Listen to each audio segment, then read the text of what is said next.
Hello, everyone, and welcome back to Return to the Realm, a rereaders podcast for the Realm of the Elderlings series by Robin Hobb.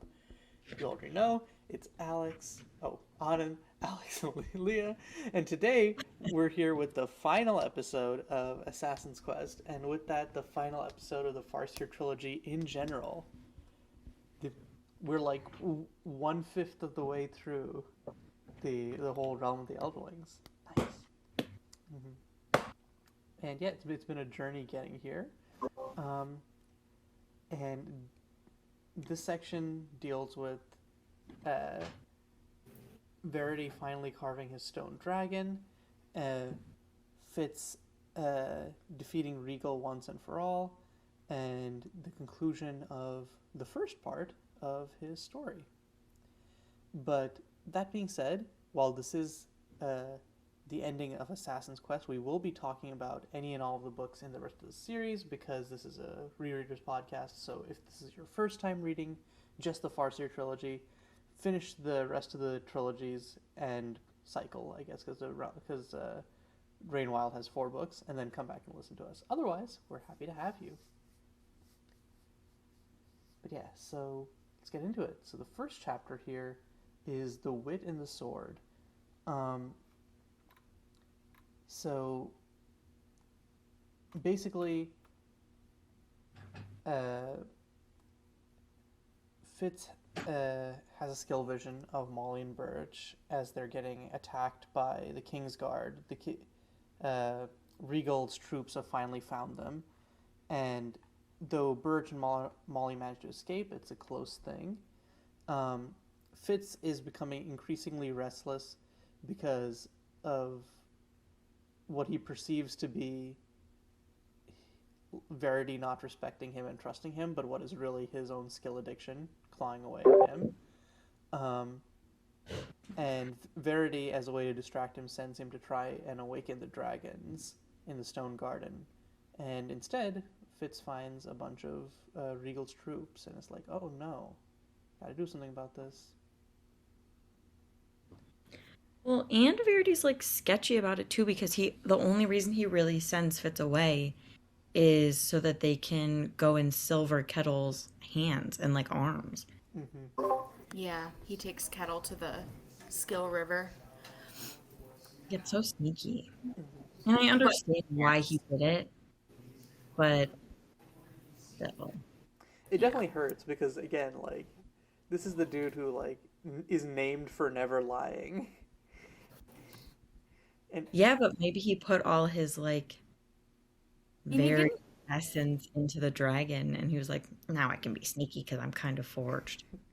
he didn't technically lie either. He was just like, go do this, and it needed to be done.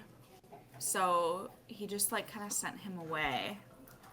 It was At a like, convenient time. yeah, convenient timing. And he's doing it for Fitz's own good because he doesn't want Fitz to end up where he and like, is. yeah, he knows that Fitz just does not get it. Fitz is like, Right. the skill tastes good. Give me some of that. And Verity's like, no, you have no idea what you're offering. You're just kind of depressed, Fitz. Like, let's be Right. real. I also feel like Verity might have actually thought that Fitz could do something with the dragons because he does have the wit. And that's something that Verity wasn't able to try himself because he doesn't have any of it. Yeah, he does say like And he's the wit and the right. skill. So Yeah, I mean he's right because one of the soldiers that Fitz fights with falls on the boar's tusks and bleeds, and that boar like almost wakes up. So then Fitz figures out how to wake them up. So it works. Well, I think Night Eyes figures it out. Oh yeah, well it's always Night Eyes. Night Eyes is the genius. That's the truth. the Night Eyes Or is like, it's blood and the wit, and then Fitz is like, I like this knot, or like whatever. Oh yeah, also I forgot that there was a boar. Like, do we ever get to find out like why there's like dragons and then just boar? I mean the boar has wings too, so Yeah. I think it's just that someone decided to Okay, stylized dragon. carve their dragon. Well, maybe that's what they like felt as a coterie was inside the like stone. Because it was I like maybe that was like the majority of their essence was like very boorish or something. I don't know. I feel like it would make It's a more sense. Haragar. Yeah. Yeah, it's a Hargar. I feel like it'd make more sense if Verity's dragon was a buck with Yeah. wings or something. Well, I know that King Wisdom's dragon has antlers. Yeah, because he's a Farseer. Yeah. Honestly, what I I was wonder- more... Oh, sorry. Oh, I was just gonna say, I wonder how the Farseers chose a buck as their insignia. I think the thing I that feel like annoyed it was me about probably the dragon... too far ago that we had like no idea. Right. I think the thing that annoyed me with the dragon was like, it's like turquoise, and I'm like, let it be the deep, like, navy, like, buck blue. It's like so close to it, Yeah. but like not quite. I always pictured it green. Oh, I think that's because like it's turquoise, but it's also like kind of greenish on the cover. Yeah. I do like green, and I think that's because Verity's name starts with a V, and I took Spanish for so long, and like green in Spanish is verde, so I'm like, oh, of course it's green. Like that's just where my line of thinking went, so it's always been green. Honestly, I was just thinking that like, the default color for dragons is green, but you had like a through line. I feel like the default color for dragons is like blue or red, though. At Okay, least red, for red I me. can see, yeah. I But feel then like I Verity's was haven't like seen a bunch of blue dragons. My default dragon in my head is always black, but I think that's because I grew up reading Lord of the Rings, and a lot of the dragons in the Silmarillion are black. Or like, there's one big, like, epic dragon that is black, so I just picture them all to be black. But I had so much trouble picturing the dragons when I first read this book because I'm really bad in life and in like when I'm reading books and picturing stuff. I'm really bad with like sizing and distance and stuff, like conceptually. So I pictured it to be like Verity's size. Aw. And then I was like, wait, Ketrican can ride it? And Starling? Yeah, I mean, Ketrican could if it was Verity size, but Yeah, it's supposed to be like the size of a whole boat. And I don't know, like I have so much trouble picturing that. I picture them all to be like little. well, and how fucking ambitious of Verity to do that because like I think Fitz even says that all the other ones weren't as like big and marvelous and majestic as Verity's was, and Verity like is a single person out here trying to carve this like huge ass dragon that's so unnecessary.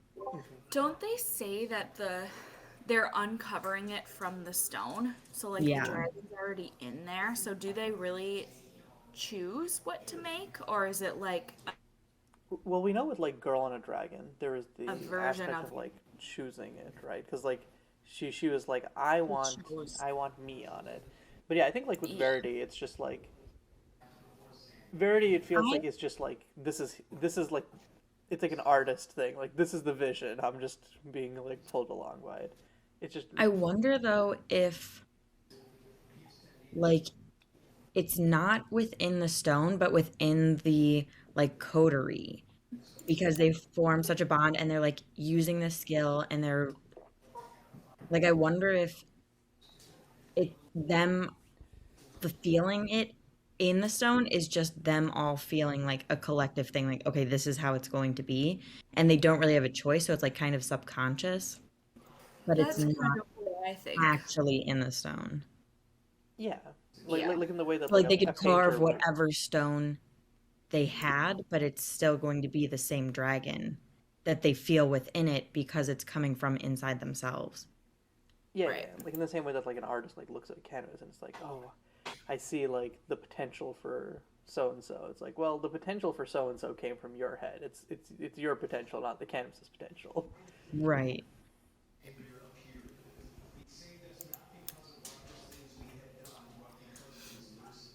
One thing that I really liked in this chapter is I just like that we get to see Molly being like a badass because she's like rolling with the punches this whole book, like doing okay with we don't really see her take a firm stance against anything since she like breaks up with Fitz. But in this scene we really see like how capable she is when she like leaves Nettle and sneaks out the window, and it seems like she's running away, but then she comes back with that nest of bees like covered in blood, and she's killed a soldier and like pretending to sick her bees on Regal soldiers. I don't know. That's like one of my favorite scenes in this whole book. I just think it's awesome. Mama Bear Molly is no fucking joke. No, I wouldn't want to cross her. Mm-mm. Mm-mm. And, like, I know that Molly's whole speech, I feel like she thinks is mostly or is all just like made up and just talk, but for sure, like, she definitely has a little bit of the wit. There's no way that she doesn't. And, like, we see that in the future ones, but I just feel like she doesn't realize that she has it. And so she doesn't think that she's lying. But us being so closely connected to Fitz, we can like feel when she's reaching out, and we can see how she acts with her bees is not how like everyone else would act around bees. So we definitely know that she is. But I feel like it's got to be even less than Ketrican. Yeah, I think it's just like a tiny bit. Hmm. But it's enough to help to like have the bees help her and like save Nettle's life. It's like it's such a cool moment, but even more so when it's just like, how do you think of that on the fly? Like, I know. She just like leaves her baby and takes. I mean, she's taking a risk to run and go get. She doesn't know what's gonna happen while she's gone. and I think it's like it's so funny, just like to contrast this. Like later in the chapter, Fitz is like trying to pull off a deception of his own, where he's like, I'm gonna make this like the shadow puppet out of the dragon by like building the fire, and like it just like it like it's like they don't even notice it, and he's like, fuck. And Like my fire's going down, it's hidden behind the dragon. Like I can't win. Can't find any dry sticks and stuff. and it's so funny to like because every time Fitz tries to be like manipulative or convincing, he like fucks it up, and like it's just so funny to see like Molly, who has no training whatsoever, just like pull it off with aplomb. Yeah, be very competent about it. Right.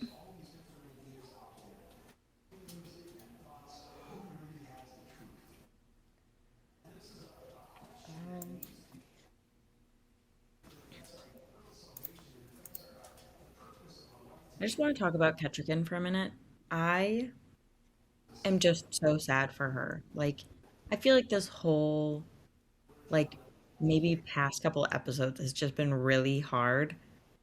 And, like, she cannot win at all. Like, she gets nothing. And then even, like, the tiniest little things that she gets from Verity, like, light her up because she's so starved for anything from him.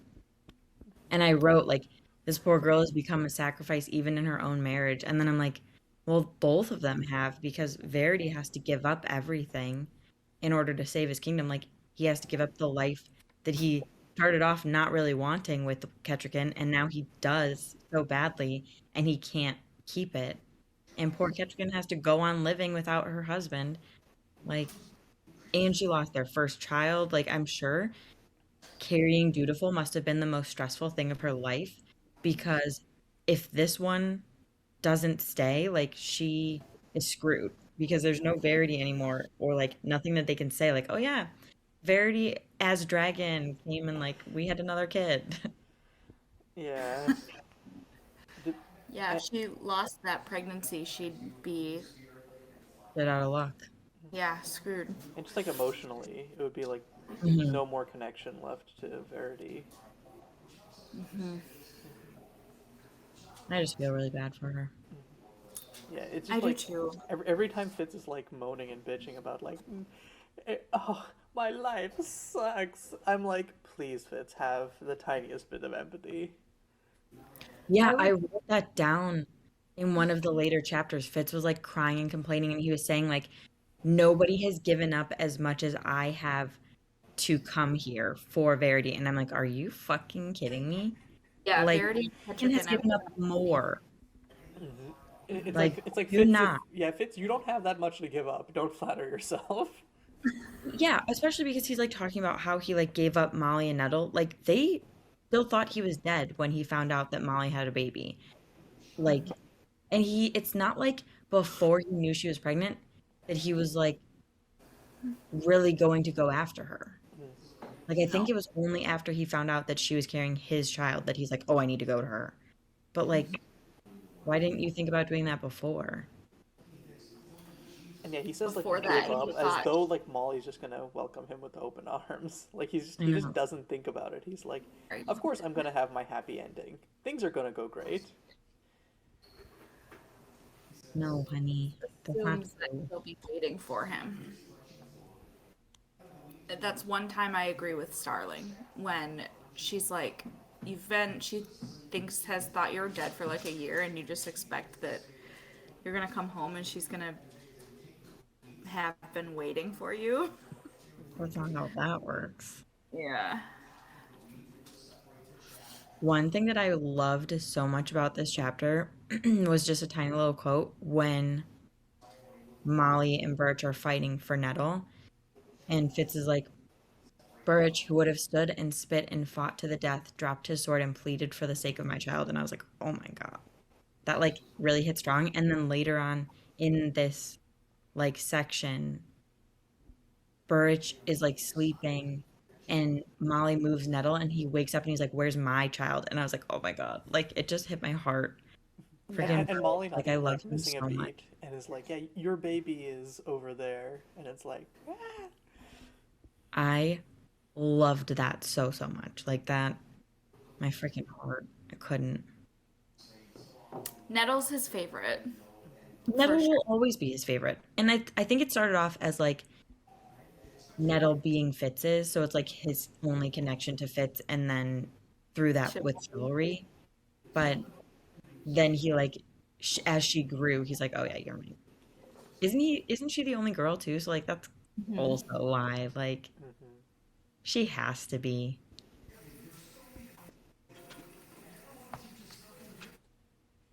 I also love in that section like Burge being like, yeah, I'll lie in front of the witness stones. Like like there's like so much here which just like shows Burge like being willing to like not like compromise his values, but like understand that like the reason that he had his values don't really matter in the face of like how much he cares about Molly, and I think that's really like it's just cute. The, Yeah. especially like I think it hits harder because it's not just like this nebulous like thing we've heard about the witness stones where it's like yeah there's that whole thing that in the first book where Birch like drags Galen out to the witness stones and like beats his ass, so there's like an element of like connection there where it's like yeah Birch does respect the power of the witness stones. Yeah.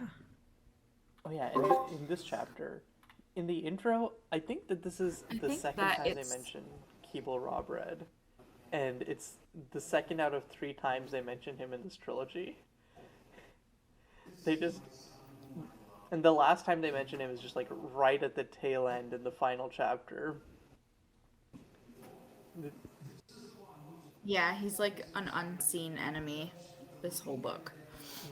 hmm I wonder why Hab did that. If she was planning, like, early on to write people more into the book, or if she knew that she was going to be writing another, like, trilogy, I or if think she just, like, pantsed her way through it.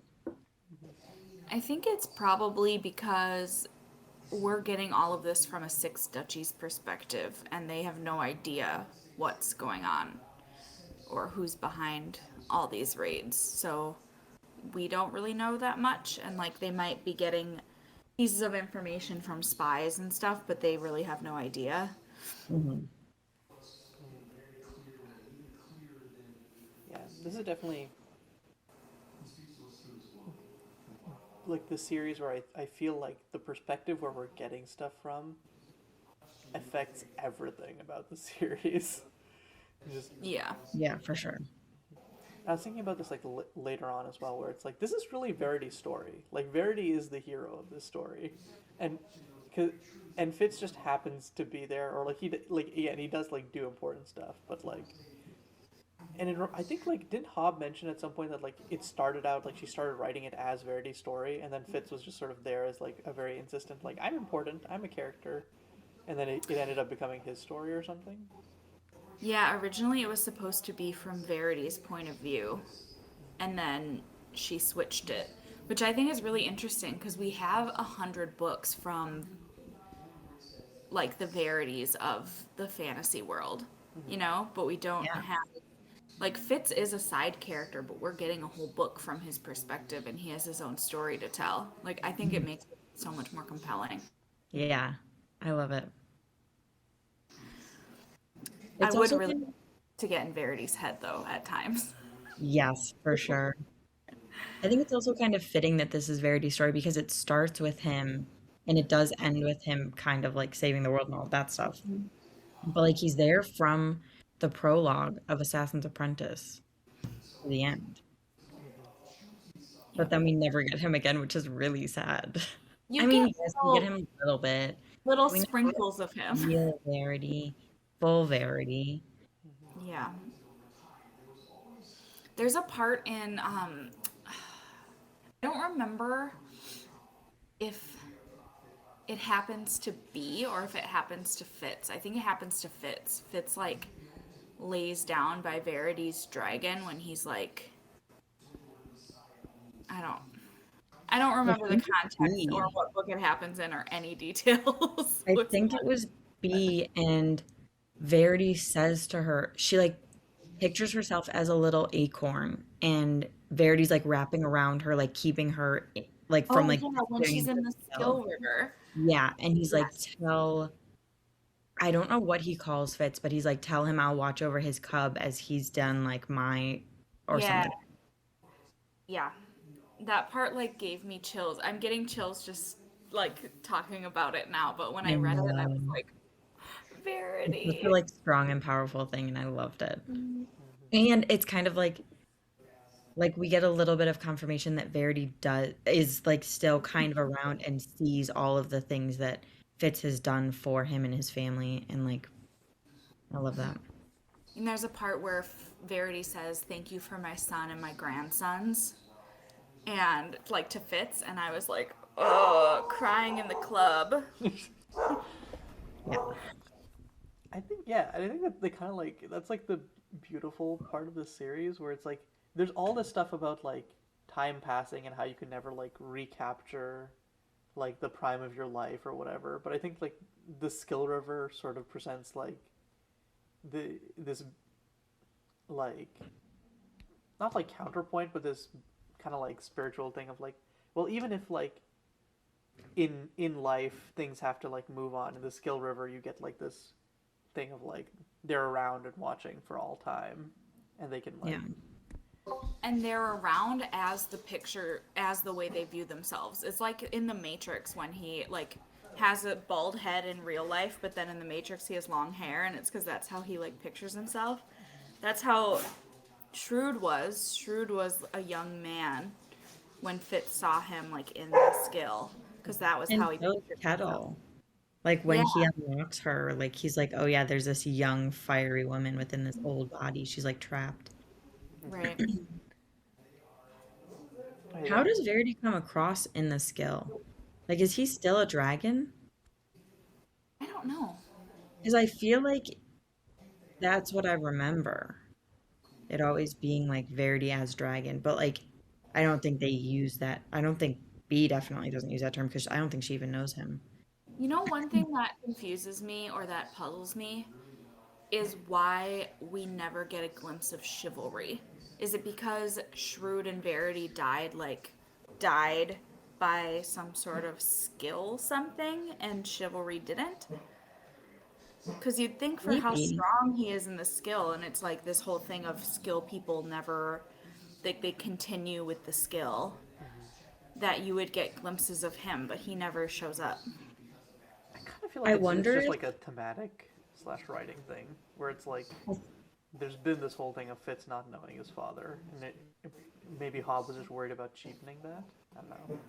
Well, I think it also could be what you thought, like because he didn't die doing a skilled thing, like maybe you still go into the skill, but he kind of like lost himself because he wasn't ready to like go into the skill river at that time. Or maybe Fitz has deliberately blocked him from the way that he just shut all memories of his mother out. Yeah, I wouldn't He doubt it. unintentionally like blocked chivalry He's from. like, if my dad doesn't want me, I don't want him then either. I Yeah. can I see Fitz forgot that he doing that. actually does like throw away the pain at never having a father. I just remembered like him forgetting his mother and Molly, but there's also like a bunch of like other little stuff that he throws Yeah. away. All the hours I spent standing and staring up at his portrait when I was alone, it was like, that's really sad. This little boy, like, looking up at his father's portrait because he's so sad that he never knew him. Poor, poor And he like doesn't have any loving unconditional parents for a while. So it's really it really has to affect him. Verity comes closest, and even Verity has to be like at the very end, like, I'm sorry for all I've done to you, boy. I still love you though, but I'm sorry for Yeah. all I had to do to you. I feel like Patience and Burrich are the closest ones to like parents for him. Hmm. But Burrich was a very flawed parent for a long time, and Patience tried her best but didn't really know Fitz until he was older, so it was harder for her to like make that bonding connection for a minute. Yeah, I think Patience comes closest to just like or unconditional love. yeah. For as much as Birch tries, and how his heart is in the right place, he really is like almost the worst parent for Fitz because Fitz needs someone to be like, I love you. And Burrich never says that. He just says it with actions. But Fitz doesn't get actions. He doesn't Yeah. understand actions. He needs words. And he tries to like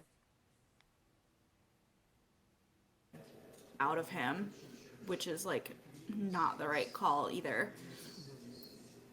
I mean, So I don't know. He's to be not fair, a like great. Fitz also doesn't understand words depending on who it's coming from. Like That's the true. fool says something and Fitz is like, what? Suddenly all literacy has left me. Yeah. I think like for me, I think Shade would be the worst parent in my estimation because like I feel like I feel like Fitz never feels like used by Burridge, while like Fitz feels like used by Shade a lot and like is always sort of like confused about how to feel about Shade in general. While it's Burridge, it's sort of just like it ends up being about the wit and then not much else really. Yeah, but he also never believes that Burrich is taking care of him because he cares about him. He believes that Burrich is taking care of him out of a sense of duty to his father. I They feel like all of the Birch is adults did him pain. dirty. yeah, Yeah. we can agree on. But Right. I think Patience does the least amount of damage, and it's also Yes. the most unintentional. I think I Burgess is out of ignorance too, because like he doesn't realize that Fitz needs words, even though he's the one who's forcing Fitz to talk at the beginning. Like he doesn't do the same for himself. And I think that Shades is the most intentional and the worst. But I think also the way that Shade views himself is also the way he views Fitz. Like he doesn't hold himself aside from it. He's like, I'm also a tool of the king, like, or in the royal family. Like, I'm not allowed to have opinions, so Fitz shouldn't be allowed either. right. He thinks it's okay because he's just doing to Fitz what was done to him. cool little bit of And what he generational feels is trauma. necessary for like the And he's royalists. like, this is just what life is like for us. My only other note for this chapter was just that it's refreshing when Fitz is like fighting the soldiers and Verity comes through the stone and they meet Tag, who's like actually loyal to Verity and flabbergasted to even see Verity there because he's like, we were told you were dead and blah blah blah. Because this whole book, all we see is like Regal's evil minion soldiers. So it's nice to see like a Six Duchies soldier that is just kind of following their orders and believing what they were told, and it's not really their fault. Yeah, they definitely have like stormtrooper vibes before that. So like, Yeah. you get some Big time. Tag. Like, it's crazy to me like what details Hobb brings back, because Tag comes back in like Tawny Man as like a minstrel. The, or like no, maybe like not Tag. I don't know if it's Tag himself. I think maybe it's like Tag's I son think or it's something. his son or something. Yeah. Yeah. I just love that scene because it showed that even though Verity has changed so drastically on the outside and what we thought was on the inside also, like from Fitz, like he's still the king that we know and love. Even though he is like so different and seems to be so distant, like he's really still has his same like values and everything. And Fitz is just mad about stuff, like, and should cut him some slack also. And yeah, like Verity just being able to like feel so much is probably why he was so good at filling up the dragon. Just like literally like every little reminder of life is just like huge bloom of emotion.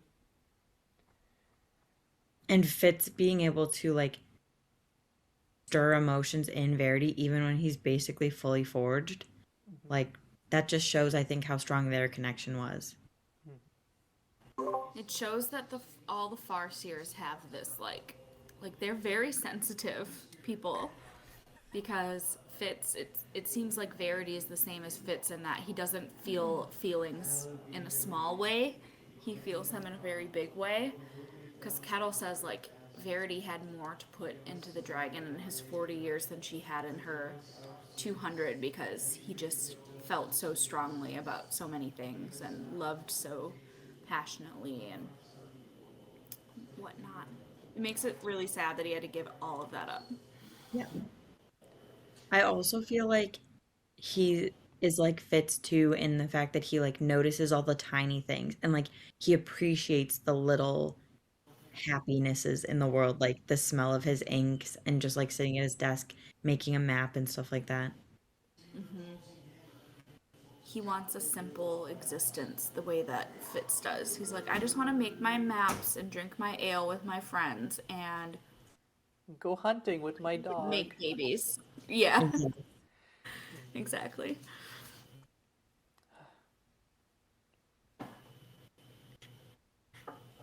Does anyone in the series get like a happy ending? Like truly in this trilogy? No. Maybe Starling. Starling kind of gets it. She gets a song out Yeah, of the she's deal. the only one. Uh, And maybe Night Eyes a little bit. a I little. think Night Eyes' happy ending would be being able to have his own pack of like either wolves or a mix of wolves and people and having Fitz in that pack like at all times. Yeah. I guess Hap kind of gets a happy ending at this book because he goes from being like a miserable, abused orphan to having Fair, but A semi-competent parent. yeah, but right, also like someone we that only get feeds his him. name in like the last chapter. I don't know if he counts the character in this book. We've seen him throughout the trilogy. Is he Okay, I guess mentioned in we've seen Royal boy. Assassin?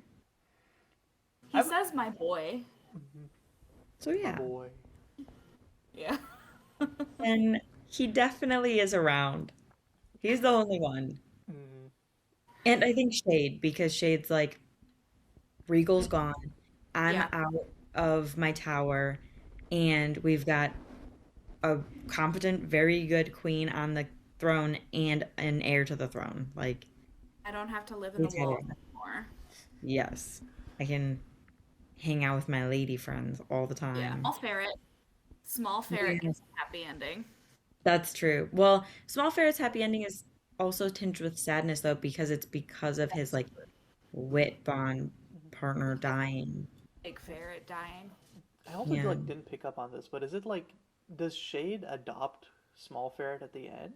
Yes. Okay, I never picked Absolutely. up on that. That's so cute. Yeah.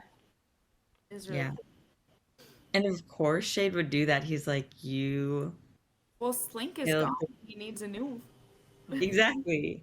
And I've thought about that. I'm like, it's got to be like healing for both of them because Shade's probably still sad about Slink's death, and Small Ferret is definitely like distraught. So they can kind of, although they're not the like first person that each other would choose, they are kind of the person that each other needed at that time. Hmm. Oh yeah, my other note for this was the fool asking Fitz, "Think you the baby will be witted or be able to skill?" And it, I never stopped to consider it. I hope not. And it's like, well, Dutiful has the wit, Nettle has the And skill, the, and B is like Might have both. basically. yeah, so Fitz isn't getting off easy. No. But yeah, at least for Dutiful, Fitz is able to be there as a parent and use his own experiences to inform how, like, Yeah. Even though like I feel like he doesn't view Dutiful as his son. Like he he mentions it a actively couple times and tries like not I to think it view makes him Dutiful as his uncomfortable. son. He's like, Verity's son, my nephew, Yeah. the boy who is not of my body. Yeah. But Isn't Dutiful's it his son. isn't it mentioned that Dutiful like looks more like Fitz and Chivalry? I think his like build His is more build like is them. more like them. Yeah, like he looks like a Farseer, but he's built more like Chivalry than Verity. And it's like, Yeah. I wonder why. Hmm.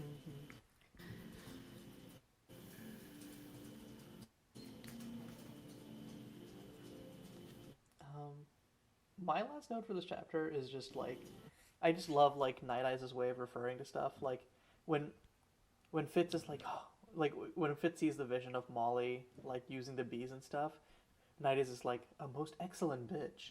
And then when Ketrican is like he goes hunting with Ketrican, um, he's like, what finer thing than a bitch who kills efficiently? And I'm like, Night Eyes has priorities straight. Can't Yeah. hunt. Night Eyes always makes me laugh. I love the things he says. Mhm. Wait, I haven't seen this dog before. Tell me more about dog. I love Night Eyes' lack of filter. Mm-hmm. Well, it makes sense. He's like just thinking these things in his mind, so he shouldn't have to like filter things. Hmm. Well, Right. of course He's he only wouldn't. talking to Fitz. Yeah.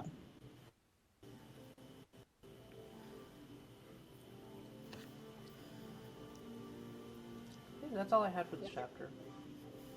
Me Yeah, me too. too. Okay, sounds good. So next up is chapter 37, Feeding the Dragon. Um, so I think this feels like another like I don't know that there's like a big thing that happens here. It's sort of just like more stuff is happening as we build up to the important stuff happening in chapter 38 and 39. Like I don't know that there's like an overall important thing, but yeah.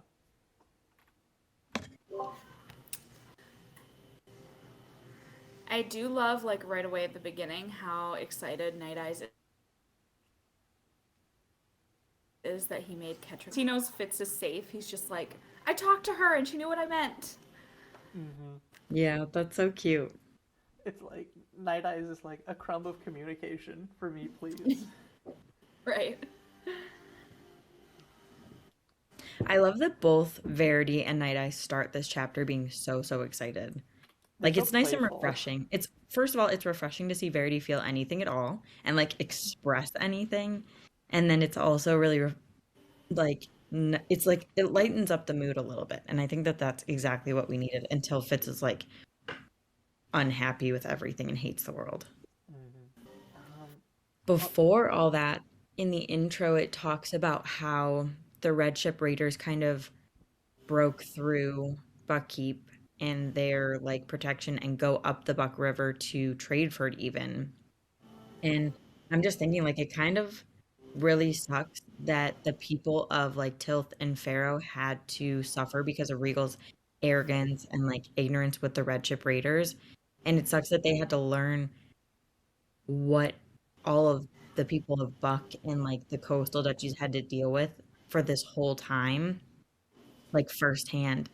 And I just hope that it's a lesson that they will not forget soon. And that when something happens within the coastal duchies, they realize that they're part of the six duchies and that they need to stick together because the coastal duchies are their first line of defense. So once they go, like Tilt and Pharaoh are going to be screwed too. Yeah, it felt a little bit like on behalf of like Barons and Shokes, I felt a little bit like, see, Yeah. I felt like that. complain about taxes then. Yeah. I felt like a little bit like, oh my God, like this is karma. This is what you get. But I also felt like the common people were just believing what they were told and like what Regal and the people in power are trying to like let people like believe and all that stuff. So they don't really know what's going on. It's kind of like fake news. Hmm. Yeah. Like they're just listening to what's being told to them by Regal, who they trust and think is their ruler and has the best interest in mind, but they get screwed over in the end. Yeah. To be fair, though, I feel like even if you're getting fake news, that's sort of like vitriol and hatred towards another group of people is still something that like reflects on them. Yeah. The like Regal might have stirred it, but then that sort of like hatred had to like come from somewhere. Yeah. Also in the intro is something that like I was surprised by where it like it mentions other people seeing the white ship, which is surprising to me because the two other times in this series where the white ship has shown up, it was like very much like only Fitz can see it and everyone else is like, what white ship?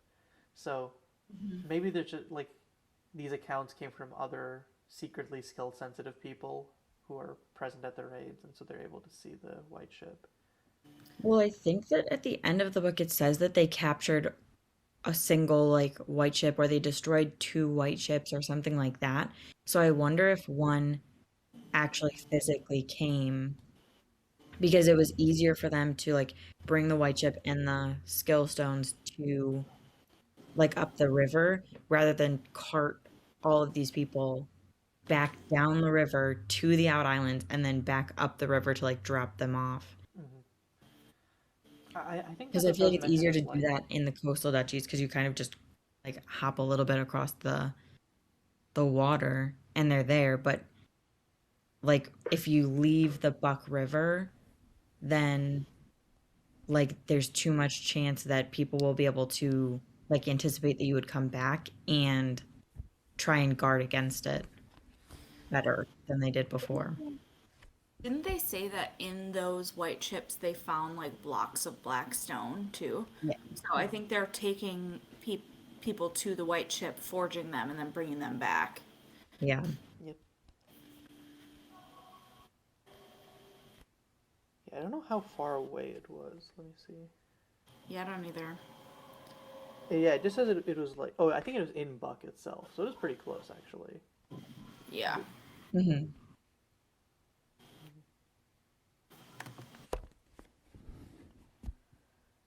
Um, oh yeah, um, Verity mentions that it was a fool's errand that he sent Fitz on, which they use this phrase a lot, but I think it's especially significant here because bringing dragons back to the world is literally what the fool's like job mission in life is. So, the, unlike the other like casual uses of it, it's like very apt here. Yeah.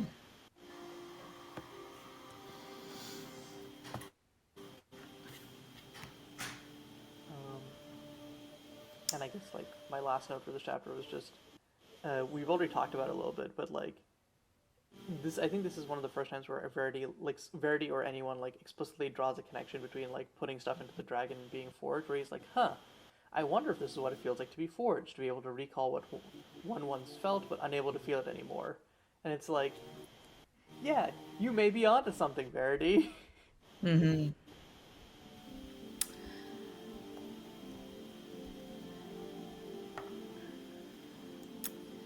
My yeah, like one big note from this chapter is Kettle makes this speech about how Molly and Fitz are like not right for each other and aren't gonna end up together. And it's kind of weird when you read it with the knowledge that they end up together for like 20 years at the end of Tawny Man. It makes me wonder if that was not the original plan, or if like Hobb knew later down the road that the Fitz and the Fool story would need to be based off Fitz's child, and like who else would Fitz have a child with? Mm-hmm. You know, like Fitz is not the type to fall in love again. So, yeah, I don't I know. read I would love to so pick your brain about that. differently. Did you really?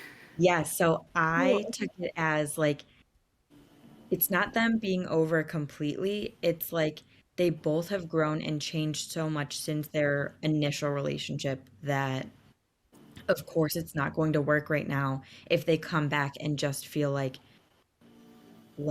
they're returning back to the person that they knew. It's and then like once they start getting back together in Tawny Man, it's not returning back to like an old love. It's learning to love again and like building a new relationship and learning who this person is now in this time, not based on who they were in the past.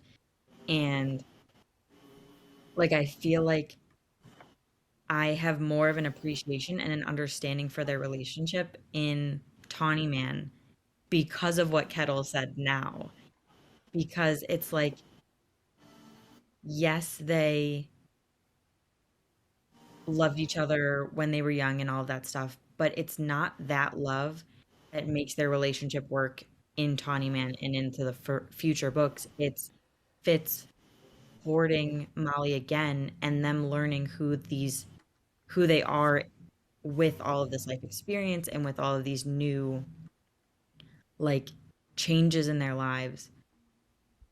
Mm. They're like really new people who Yeah, just have had like a little bit of shared memories together. that's a good point because they are, when they come back together again, the reason that it works is because they're honest. Like Fitz tells her everything, and Fitz isn't, he doesn't try to like hide things anymore. He doesn't try to keep his two lives separate. He's like, I live with Molly in Withy Woods, and then sometimes I go do things at the castle. But he like tells her, you know, Yeah. it's not the basis of their relationship isn't like lies. They kind of build a new foundation. Mm.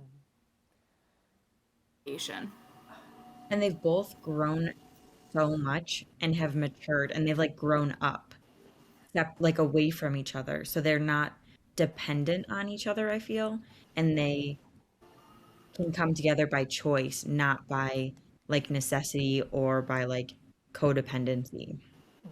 I would argue that Fitz probably is still dependent on Molly. Like, But Molly, I think it needed for it to work, it needed to be like they needed to be separate people before they could be a couple. And Molly, I think, understands that the best, but that's just because I think she's had experience with that with Burrich. And I think that if it's had something more than just like Starling coming every couple months to like hang out together in bed, he would have learned that also outside of his relationship with her. With Molly, I mean.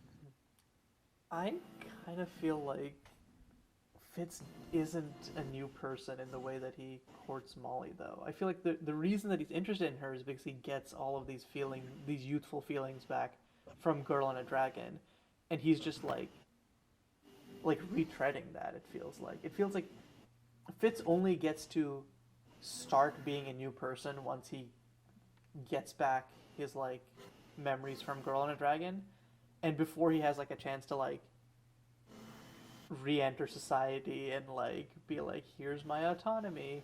He's like, I'm gonna go back to courting Molly immediately. I have to be with Molly. I love Molly, and I'm like, it's just it does not land for me. It doesn't feel like Fitz is enough of a new person in the way he like approaches or operates that for me. Where like I feel like Molly has developed a bunch, but also Molly was already the more mature of them in like the original. It's true, yeah. Like when they were. I think Fitz, even being forged, never really let go of his love for Molly. Like, it lasted through him being forged. That's, like, pretty powerful.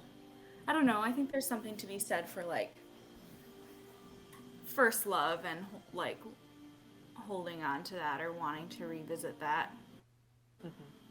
But, who knows? Like, I think if Fitz had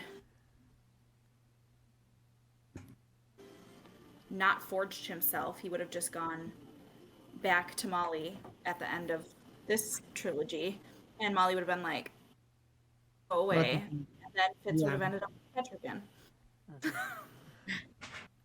So the best I timeline. wonder if he would have. I wonder what scenarios would have had to happen for him to end up with her or with Celerity, because I do like Celerity. I don't think he ever would have publicly been with Ketrigan because I think he's too scared of wit prejudice. And he wouldn't want to, like, color her regency with a relationship. Because people were still so, like, superstitious. Well, and how fucking weird would it be if Fitz came out and was like, yeah, I'm in love with my uncle's wife. That would just feel so fucking weird.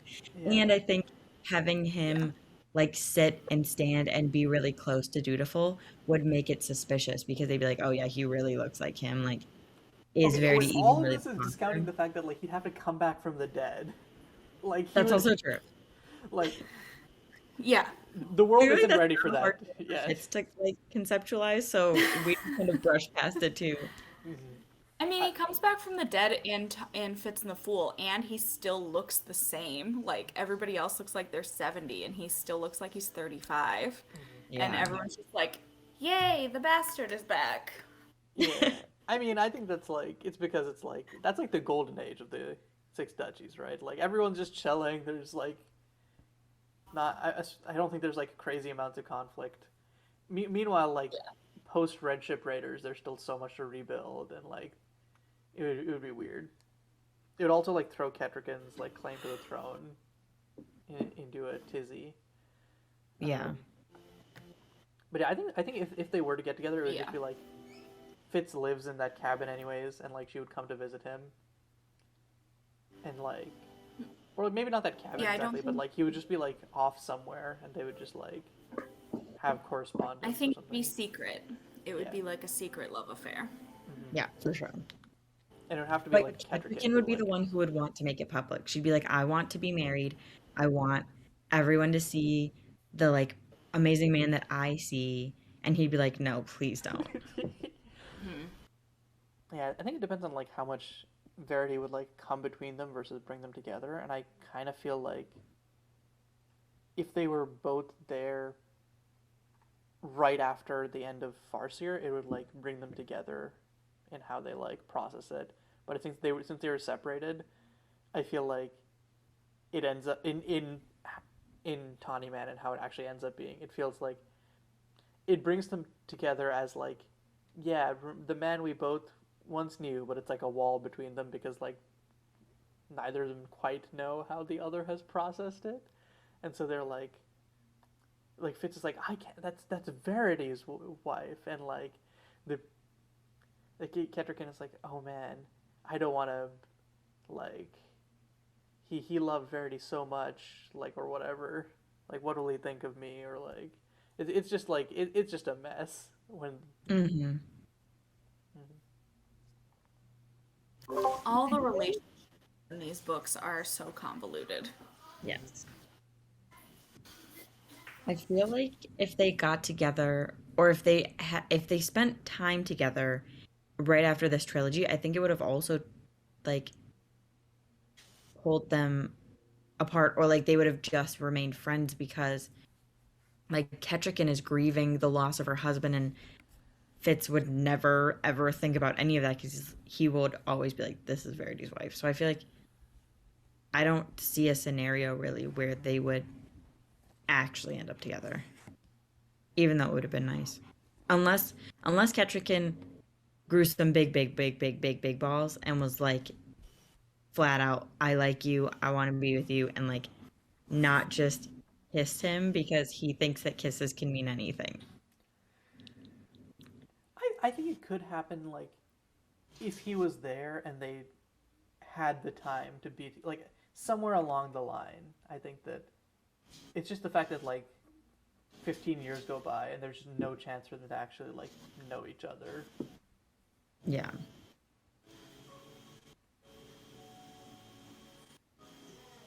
And, like, every time, like, they never, like, get any time to, like, talk alone. The only time is when, like, Fitz is basically dead. And that doesn't really count because Fitz isn't talking. It's always like Shade is around or whatever. Deathbed and Ketchikan like nursing him back to health. Mm-hmm. And like every time she calls him sacrifice, he's like, "Huh, I wonder what that means. I wonder what that's for." And it's like it's because she thinks you're the king, Fitz. Yeah.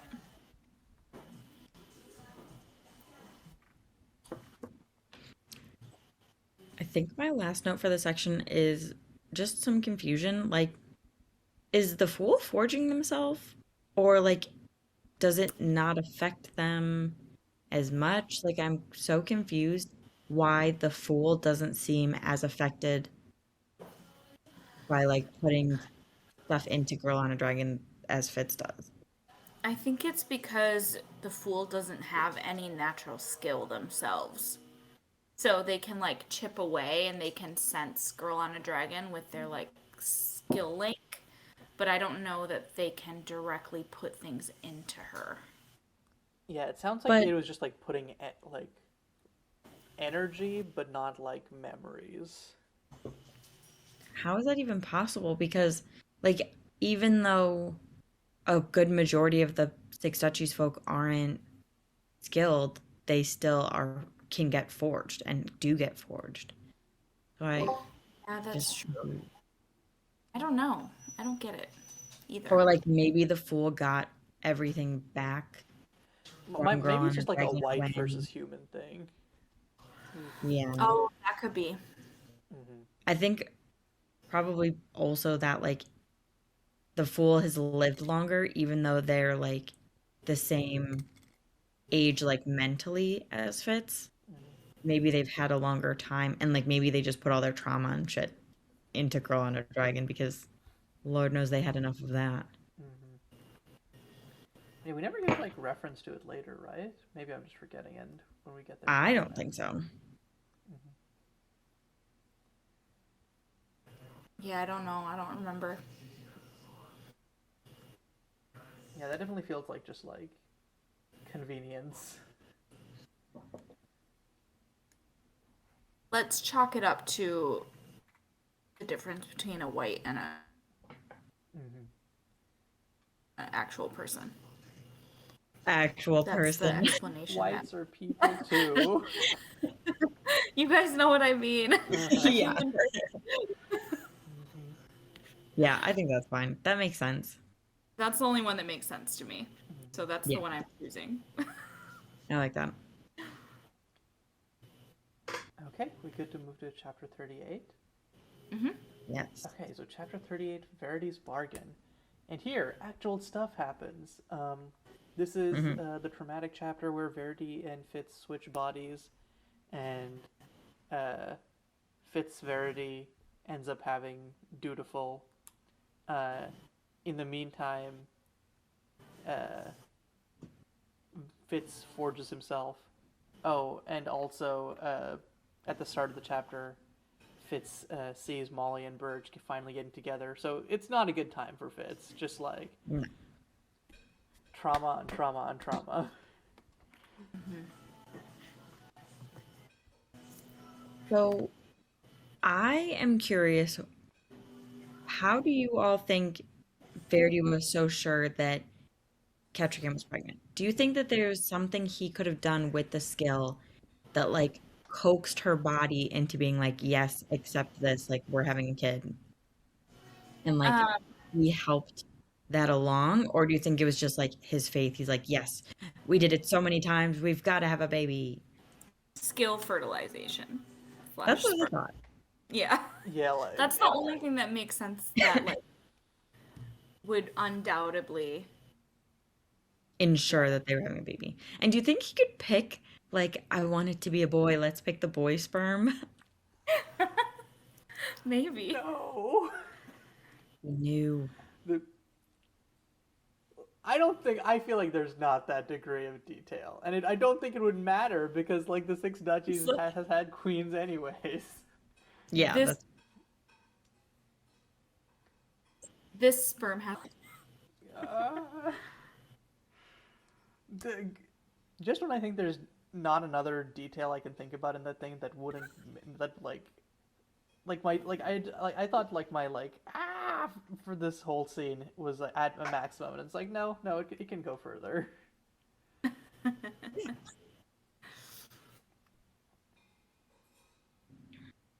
I feel so bad for Fitz when he like makes this deal with Verity and Verity lets him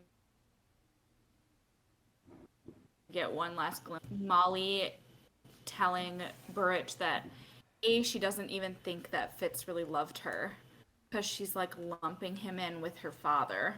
yeah. And then B being like, um, I love you. Marry me. Like, And let's have sex so that it's not a lie when I say that we were together yeah. outside of marriage. Like those are three big blows. Mm-hmm. That's really rough. Yeah. That would suck. And poor Fitz gets thrust into the body of an like old like man where he's all his joints hurt and he's got to walk slow. Like it's Shrewd all over again, except Shrewd was in a comfy bed. Mm-hmm. But yeah, that I whole thing is did like have really one quote. interesting. Oh, sorry, go ahead. I just had one quote that I loved so much. Fitz is like, Verity wore my body well. And I was like, oh, dang. Of course he did. Mm-hmm. Fitz is commenting on it, how his own body is hot. But But he can only see that when he's outside of his body and someone else is like in the mind wearing the body like so confident and happy and stuff.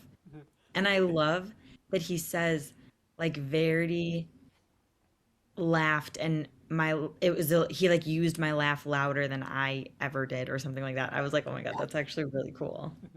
That was a it's cool like line. Fitz take notes. Yeah. Right. Laugh louder, Fitz.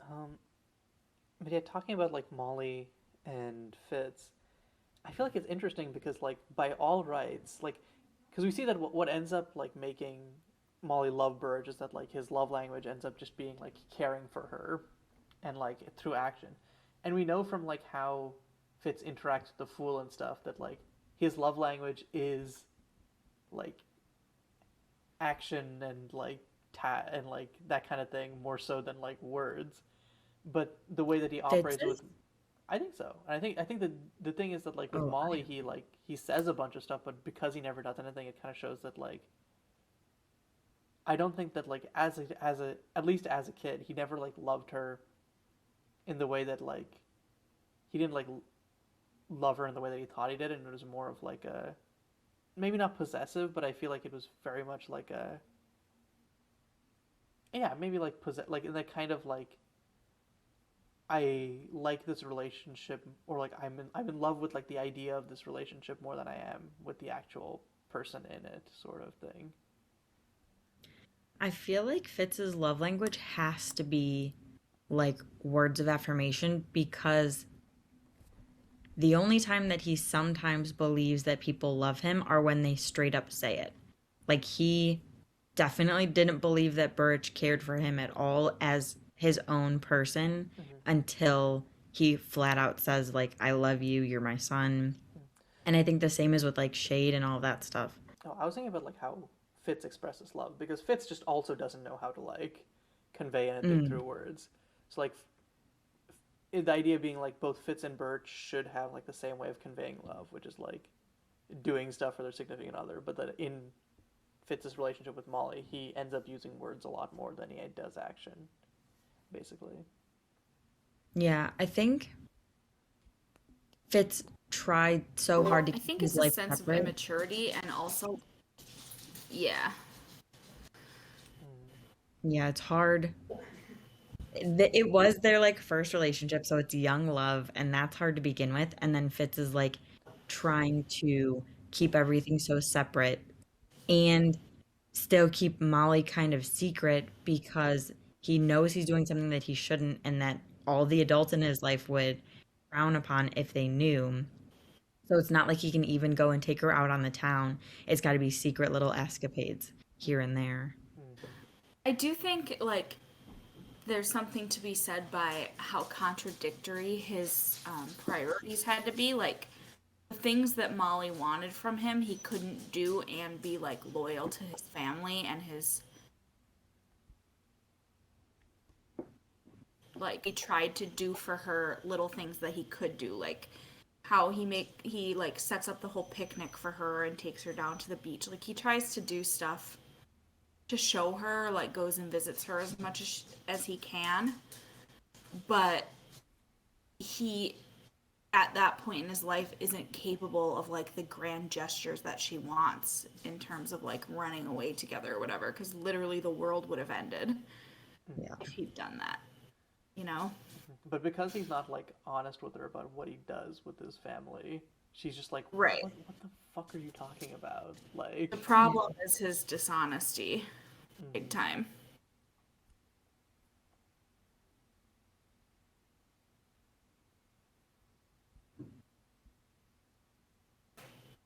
I noticed in this chapter that Night Eyes called Ketrican by her name, and I don't remember him ever doing that with anyone else. He usually will say like the high bitch or the jealous one or the howling bitch. Or Yeah. yeah, like I don't he doesn't even call Fitz Fitz. He always calls him brother, brother. he's becoming too human. Been around Fitz Yeah. too long. Right, being around the pack of people.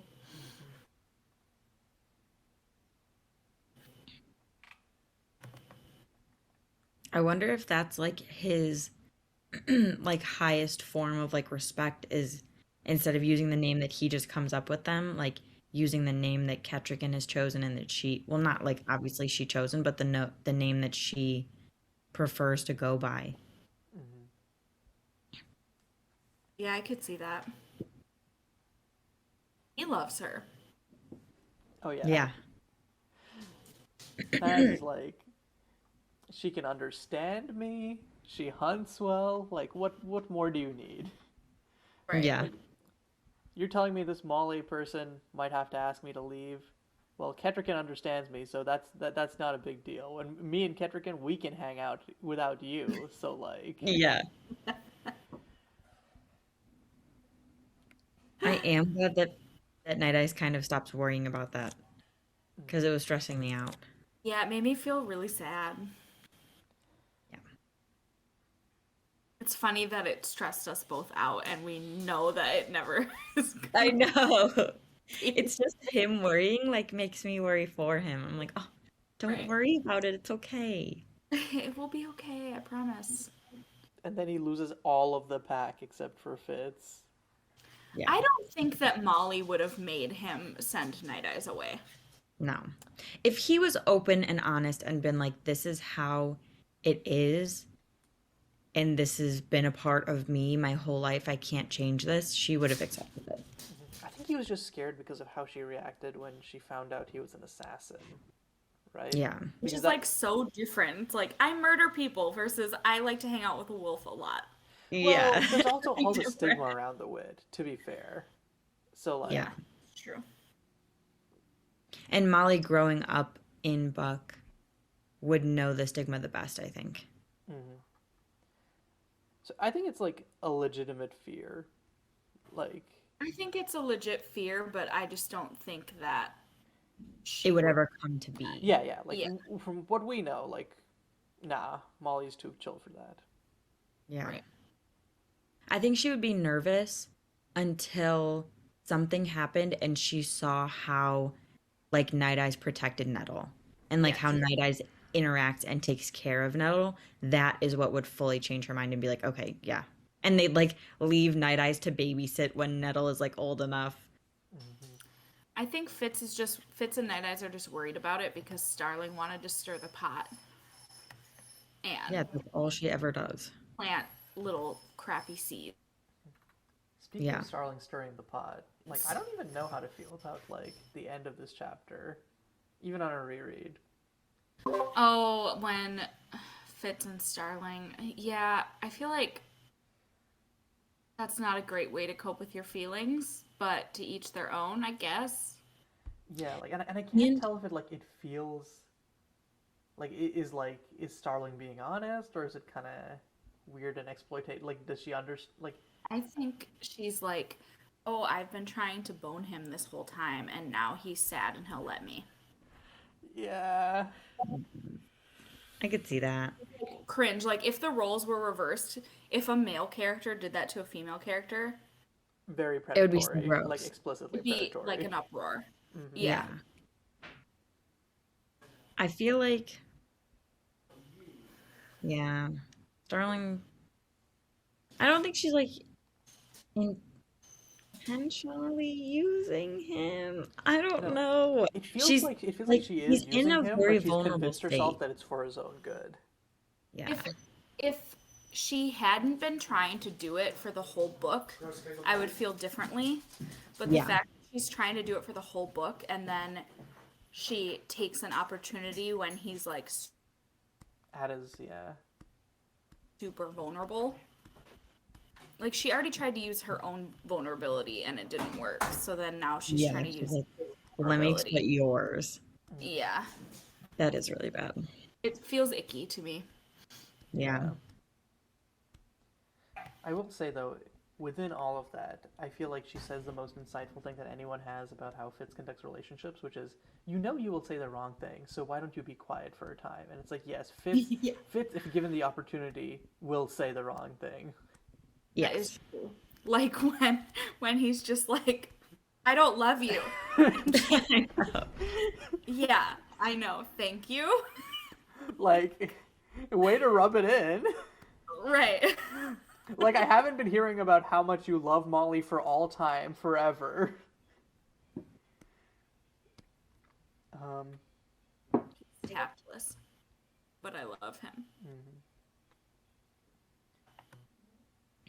I think my last note here is, it's really interesting that like this is not something I picked up on like my previous reads, where Molly is talking about selling King Shrewd's pin, and Burge is like, no, we should have kept that. It was like Fitz's legacy and stuff. Um, and it reminds me of like when Fitz was going to cross Blue Lake and was thinking about selling Burge's earring, and was like, Burge would tell me to sell the earring and be practical. But we see here in reality, like Burge is like more sentimental than Fitz gives him credit for. So I think Burge would actually tell him to keep the earring and find another way across. I feel like Burge is sentimental when it's when it's a sentimental thing to him from someone else. I think that because that was his pin and he gave it away, it's a little bit different and Burge would have understood. It's kind of like how they both feel. Like Fitz is like, oh yeah, I would have definitely said sell the pin, take care of Nettle. So I think Burge would have been like, yeah, I would have said sell the earring, take care of yourself. And then they both feel the same way about it. Like Fitz is like, I can't. This is Burge's. Like, it's the only thing I have left. And Burge feels the same about the pin. I think Fitz also like they're both the same in this way because Fitz would never sell that pin himself, No. but he would tell Molly to sell it for Nettle. Yeah. Whereas, like, Birch would never sell the earring himself, but he would probably tell Fitz to sell it if he needed to. Like, obviously, Fitz didn't need, but I do think Birch would have put Fitz's, like, well-being ahead of it. Yeah, that's fair. Absolutely. None of that. Yeah.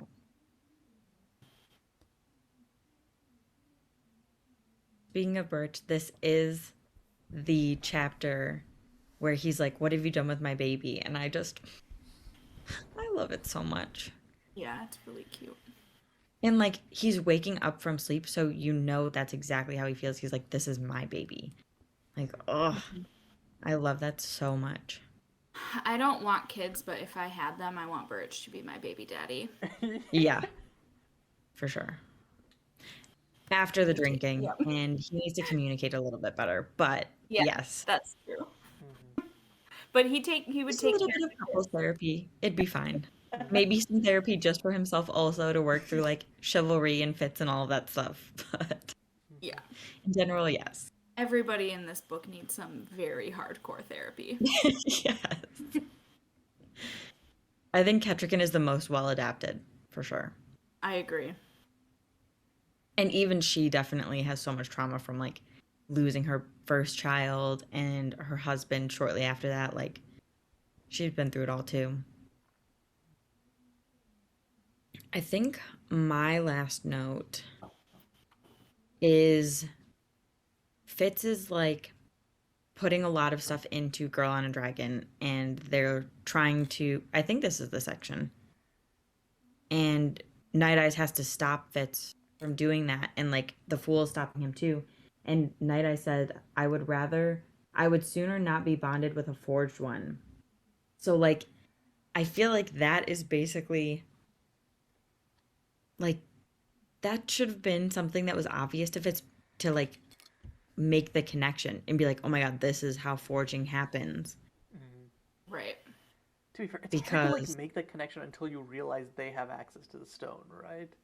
Because as far as yeah, they know, it's like this is the only quarry. We haven't seen any like red ships around here, so yeah, that's true. I was just surprised, and I feel like Night Eyes is the closest one to figuring it out. It seems.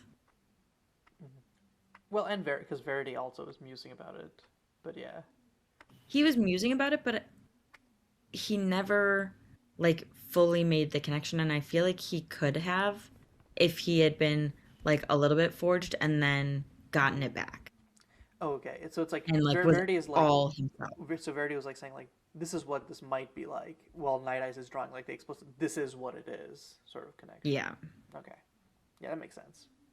because it seems like Night Eyes realizes that Fitz will become forged if he puts everything into Girl on a Dragon and doesn't like go into her himself. Mm.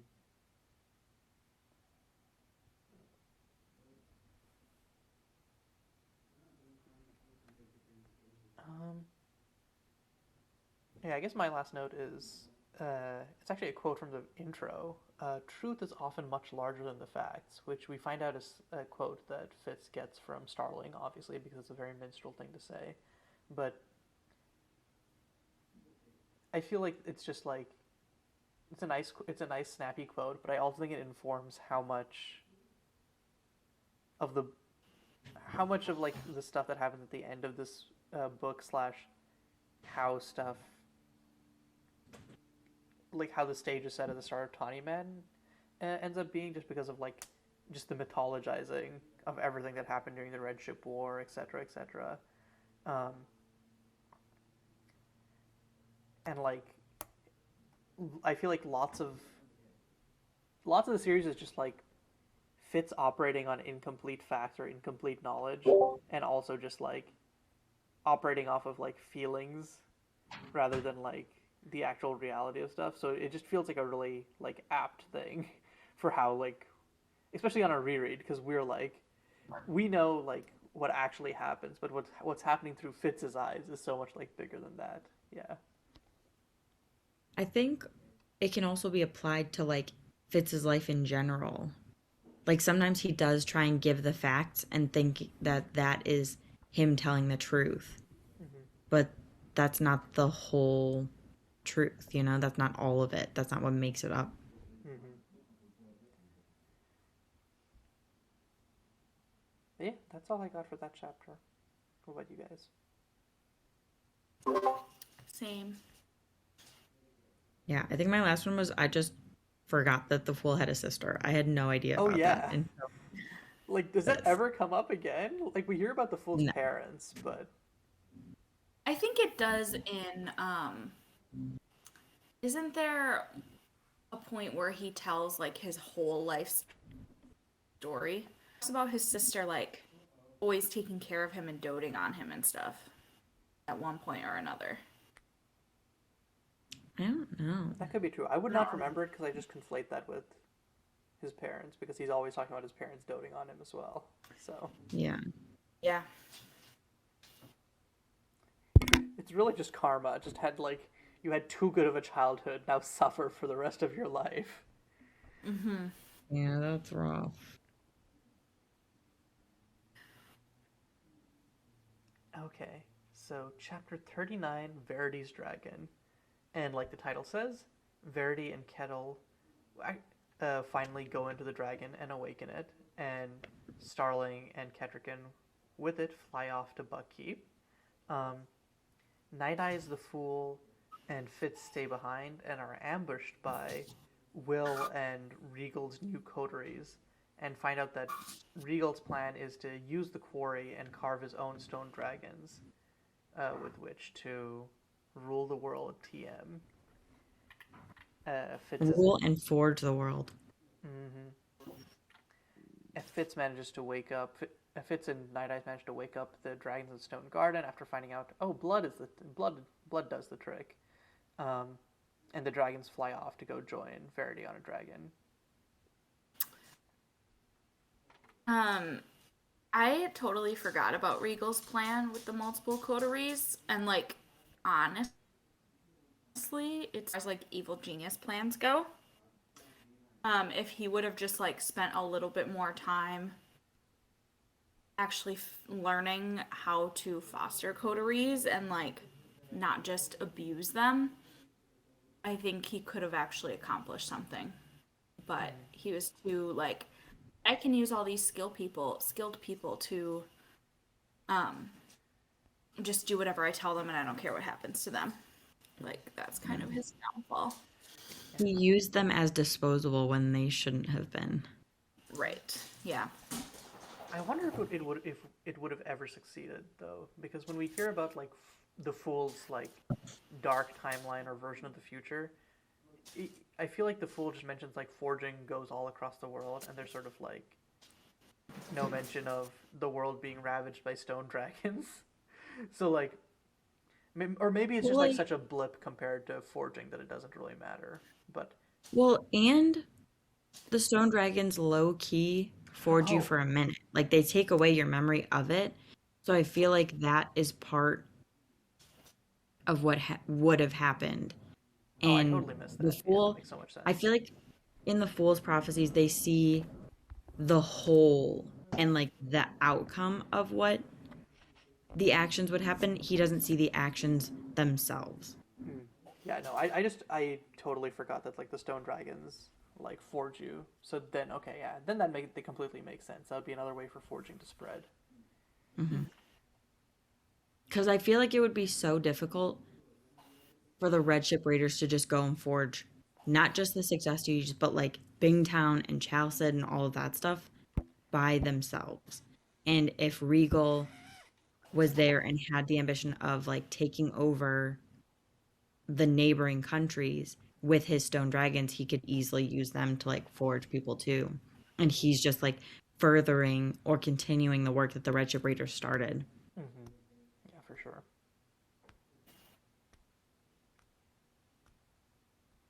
One thing that made me really sad is that Verity's last words as a human person before he goes into his dragon are him telling Fitz that he loved him. You know, that whole scene was really sad for me. It was really sad. I was tearing up the whole time. Same. I just didn't want Verity. I think that like it's particularly sad because I feel like it captures that feeling of like all goodbyes where like it feels rushed and too soon, even when it's not. It's just like it never feels like the right time. Yeah. I think my only regret about this chapter, honestly, is I wish Will got to be more of a badass at the end. He's so cool, and like the it's I feel like by the end, him being Regal's puppet, it makes sense because that's what Regal would do. But also, it makes me sad because like I feel like Will was basically the most competent villain in the series, Yeah. and he doesn't get to shine on his own.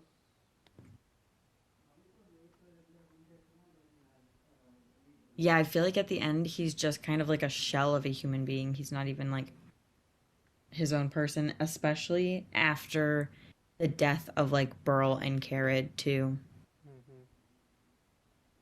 Mm-hmm. Okay, sorry, I wanted to say this earlier, but dogs are for my brother who's outside.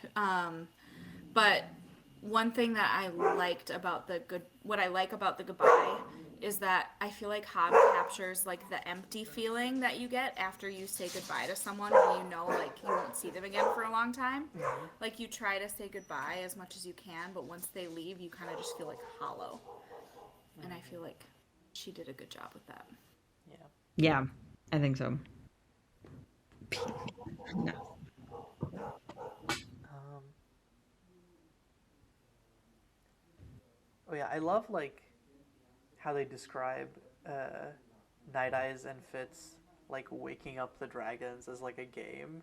It has the same like Yeah. manic energy as like when Fitz was high on kerosene, just like running all over the place, doing mischief. A little murder as a treat. Yeah, I do love that. And of course, Night Eyes is gonna win because he's faster, and I feel like he's even more competitive than Fitz is. Mm-hmm. He's also Speaking of Night Eyes, you guys, look what I got. Look at this. Cute! The little stone wolf. I saw it it's in a the store and I was like, I stone have to have it. wolf. If you have a mantle, you should put it up there like Oh how my God. Fitz keeps that statue of him and the Fool and Night Eyes I on his have mantle. a little, like my desk has two little shelves on each side, so I'll put it on there. And then I'll take a picture and we can post it on Instagram with this episode. Nice. But I completely forgot about that until just now. Mm-hmm. My little stone wolf. No Wolf of the West. Speaking of Night Eyes, I know that he's being serious when he says this, but I laughed because it was so funny. He's like, "Oh, my brother, the scentless one hunts well. We were wise to take him into our pack." And I'm just like, that's so funny. Like it was even something As that if they it was a chose to choice. do. Right. Yeah, I loved it. And the fact that like Night Eyes sees Girl on a Dragon doing all of that stuff as the Fool hunting just cracks me up because like the Fool's just clinging on for dear life. They're not doing anything and they don't want to be a part of the slaughter and stuff. Girl on a Dragon's just taking them for a ride. I feel like Night is like, I'm not gonna give credit to those dragons. Like, yeah, all me, baby, all me, Yeah. all us. Pack, pack, pack, pack.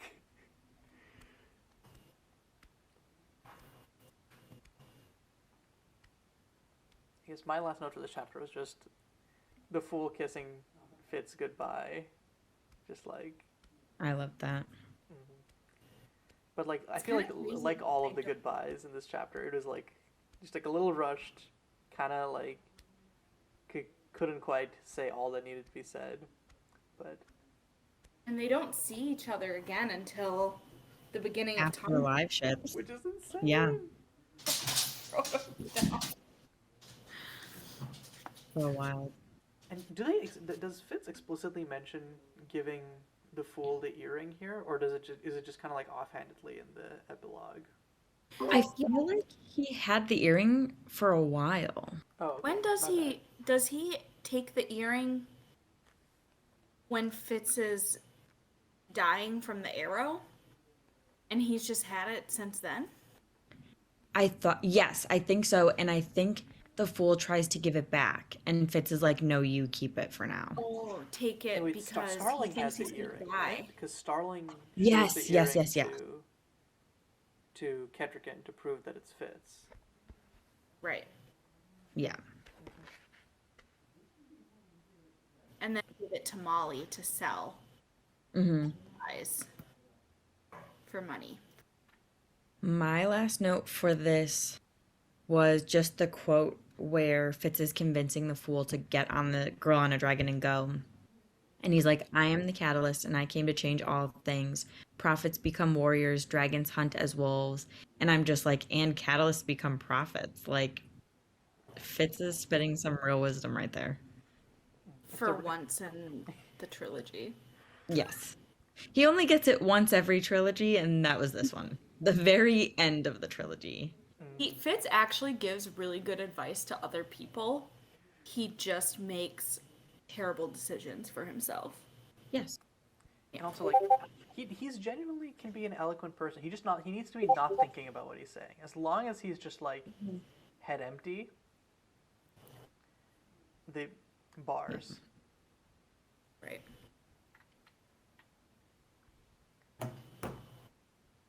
That's all I had, though. Okay, so the second to last chapter, Regal.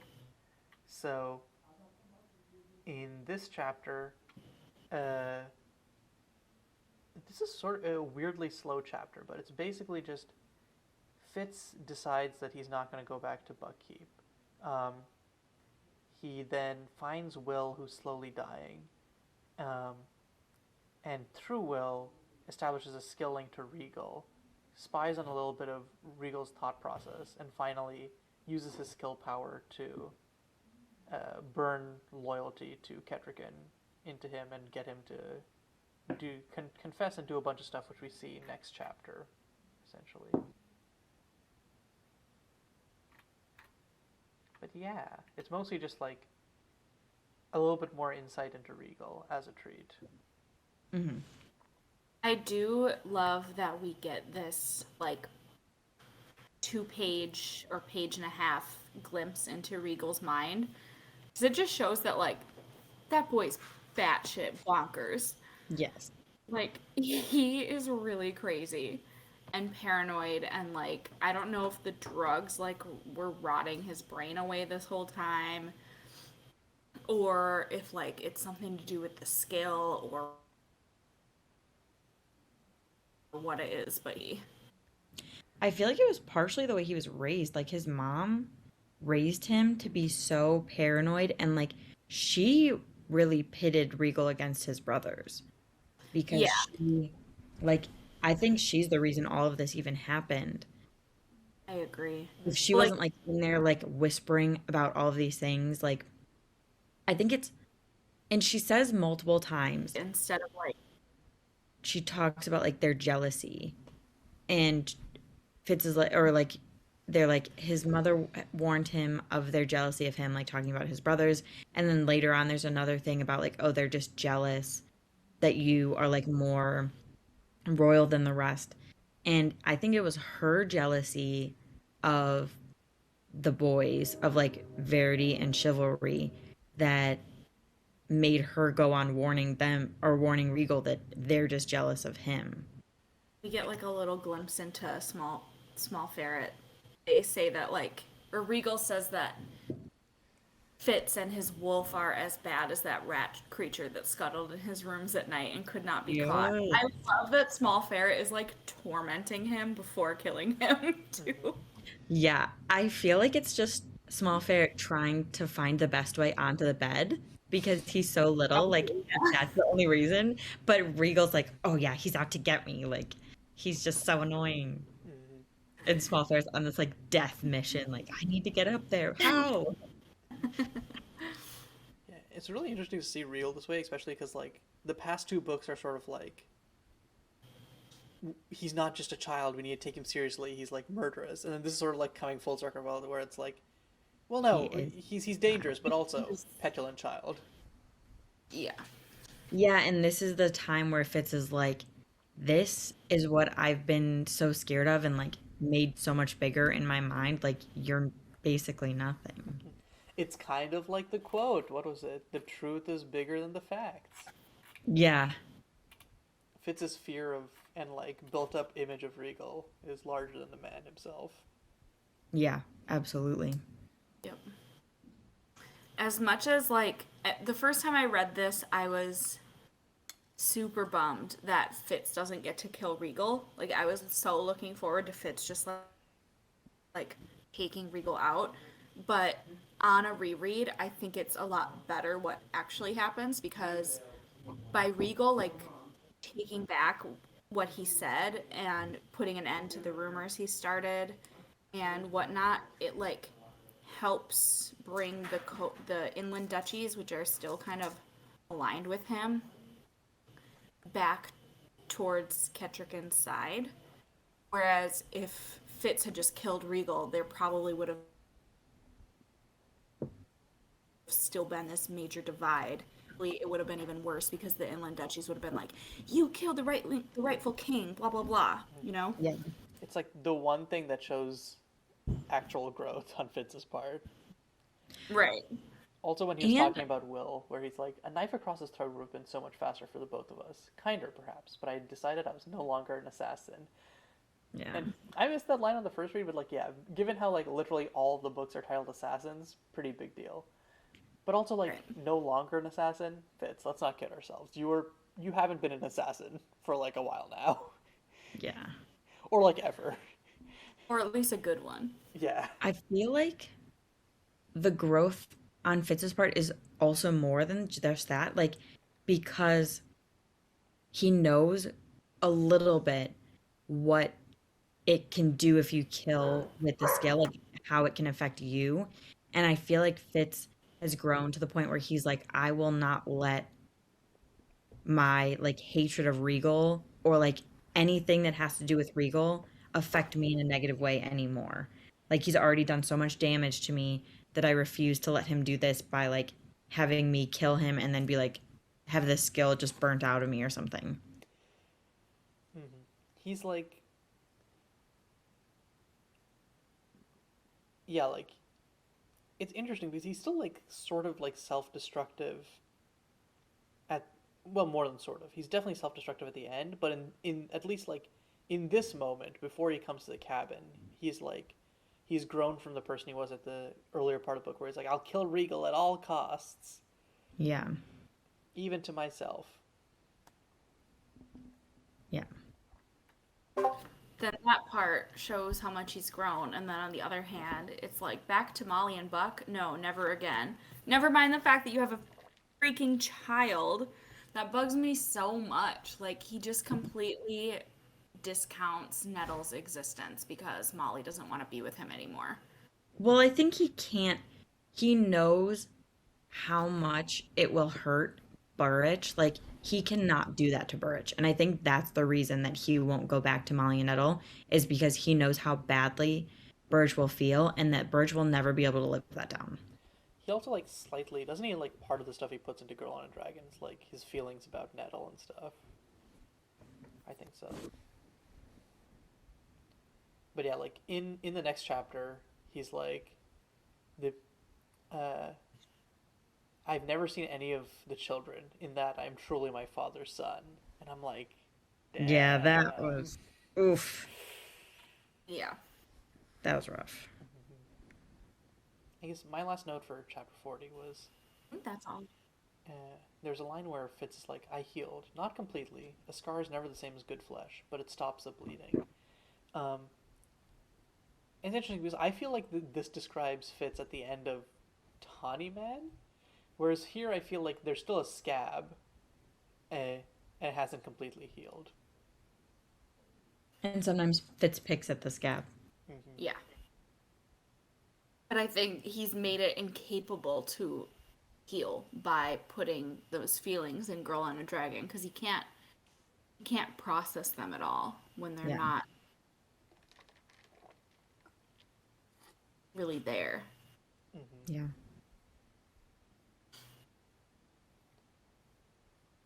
Any more notes for this chapter?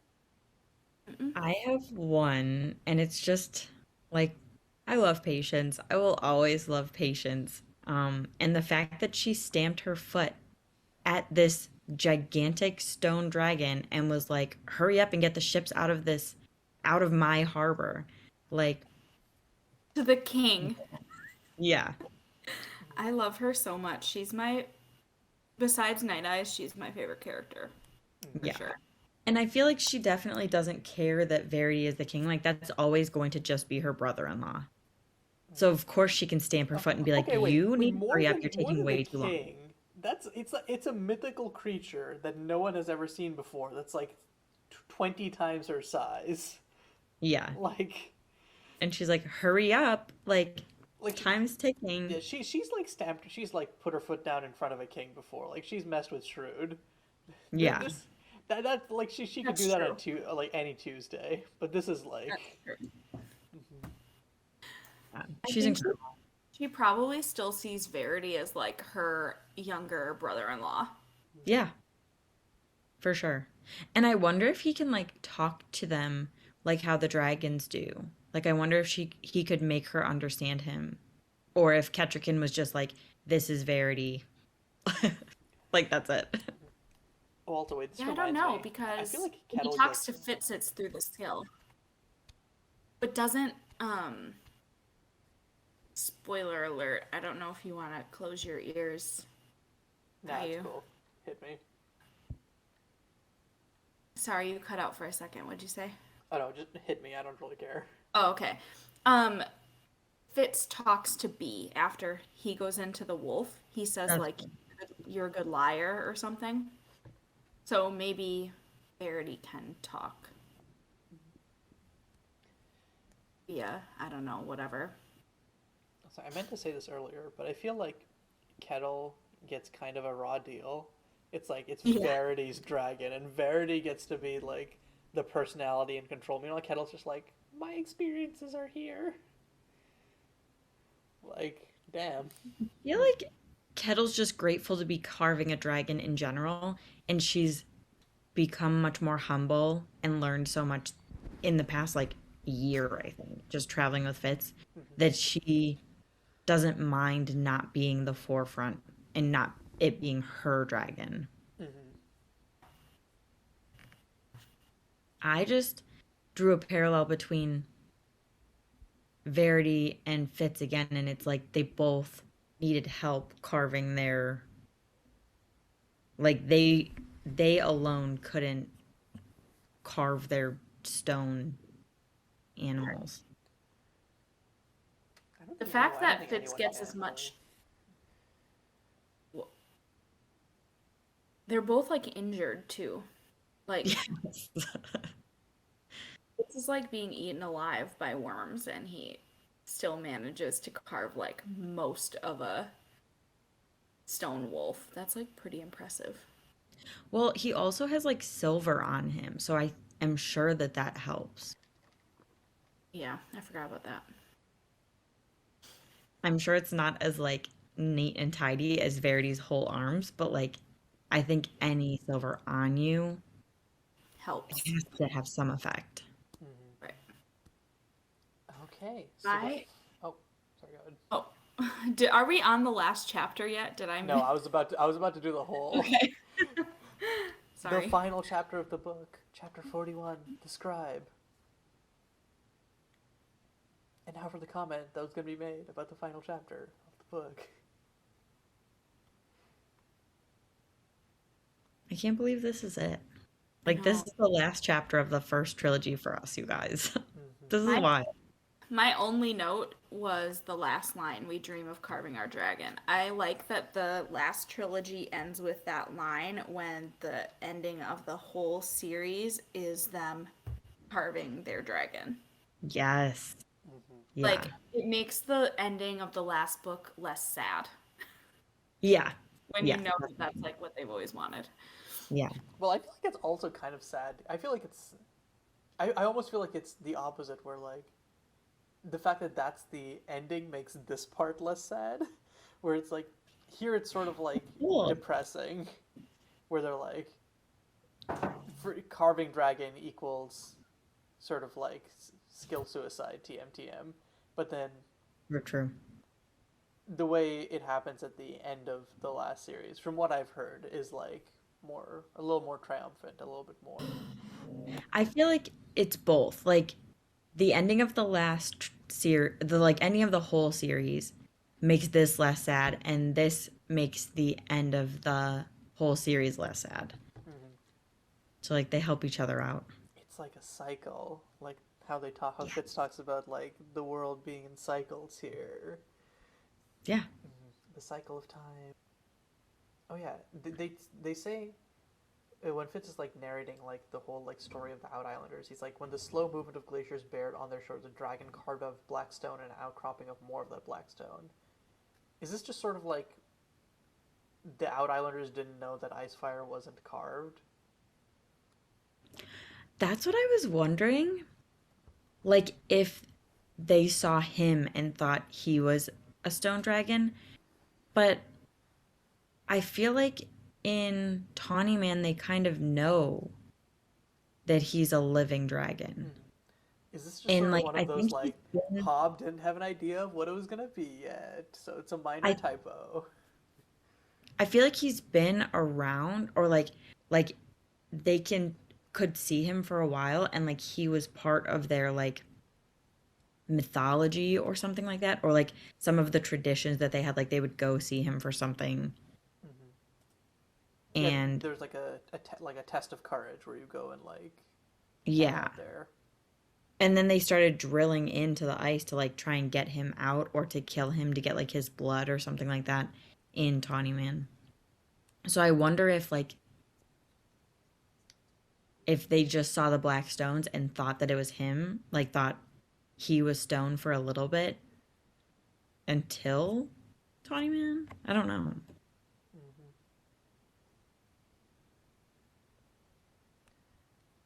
Yeah, I'm just gonna chalk it up to like Hobb having like the broad outline of the world, but not like the exact details down, which like it's like such a minor thing, but it's also just like interesting to me.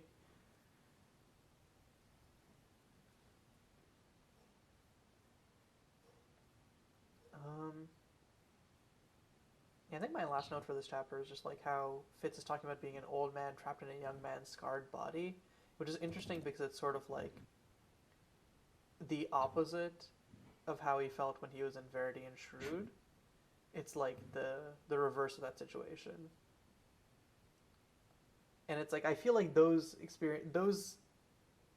experience of being in Verity's body and Shrewd's body should like inform him and like make him less self-pitying, but he's still like he just has like this crippling like I'm broken feeling. Yeah, I think he will never not pity himself the most.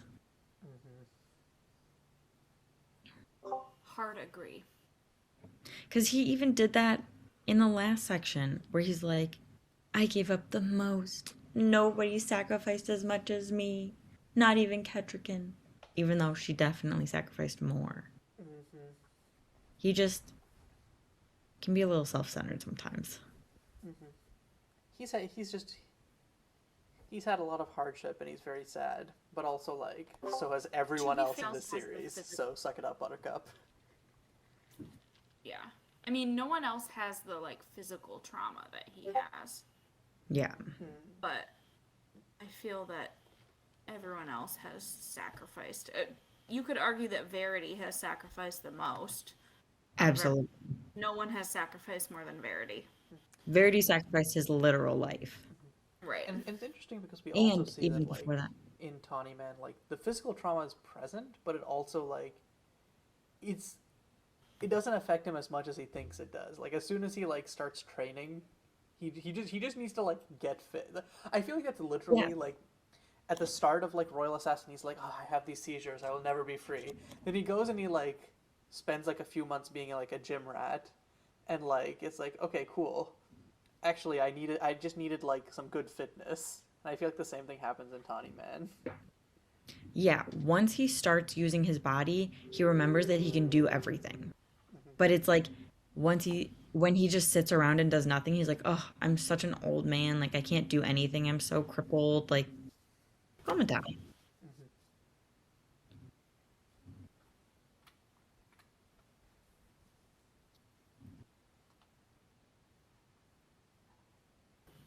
I'm most mad at Fitz, like Tawny Man age Fitz, for using elf bark still. Because he has proved throughout this book that he does not need it because it doesn't give him headaches anymore. So he shouldn't need to use it in Tawny Man. And Hap should not have brought him any to like, like dull his skill.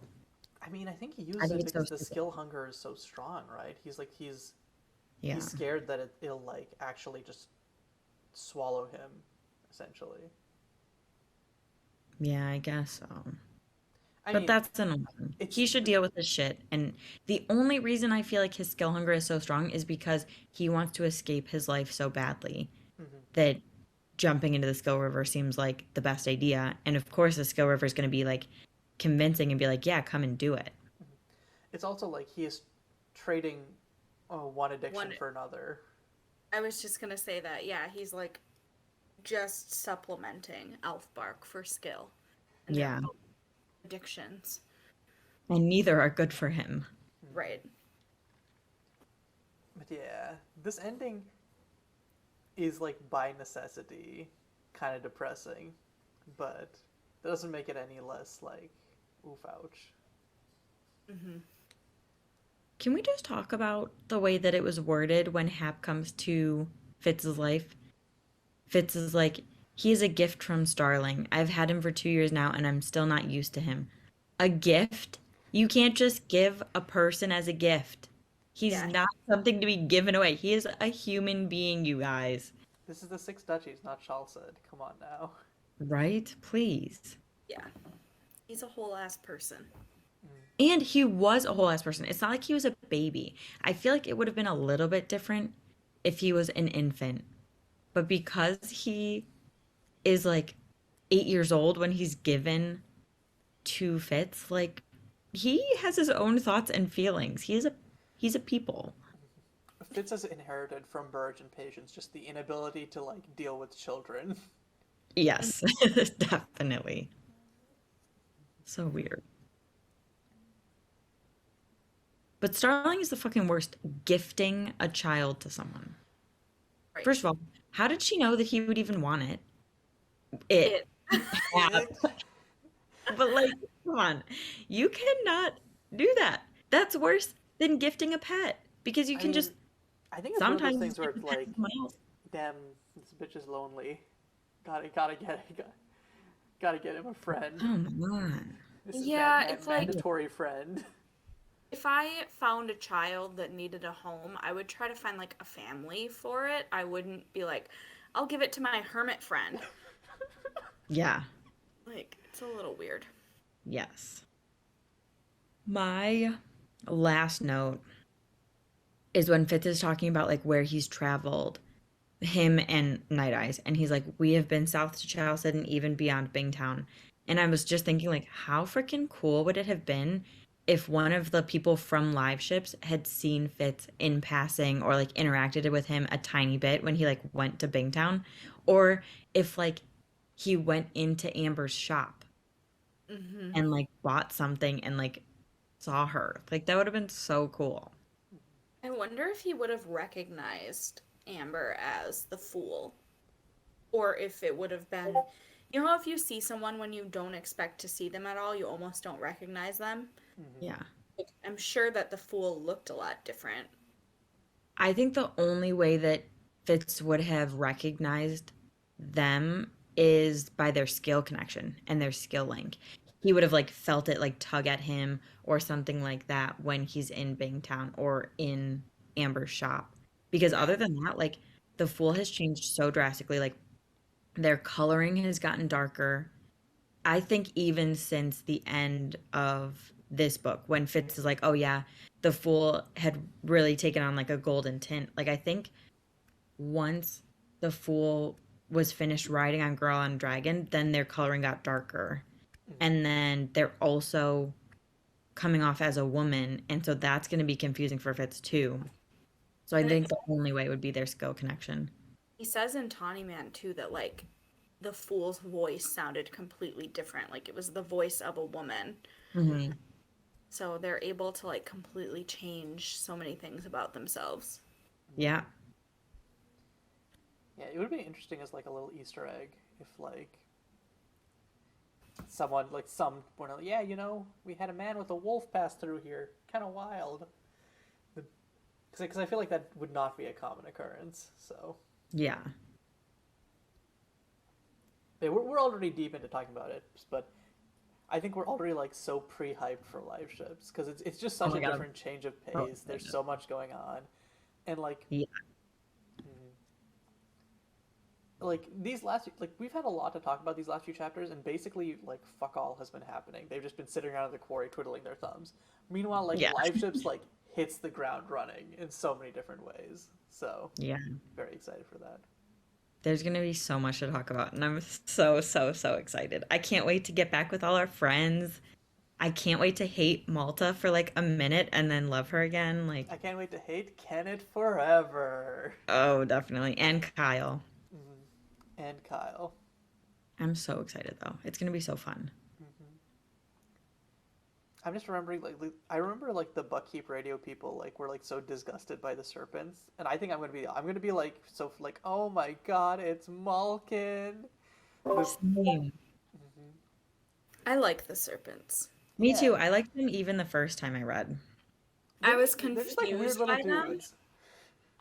but I liked them. Like I was confused about what their purpose was until it like was Became more clear. Yeah, I was just like, why do the intros have this serpent shit going on? Like, what does it have to do with Yeah. anything? But I liked them still. I think the only thing that grossed me out were the others. Like Yeah. they were so yucky and weird and like they were unnatural and you could tell.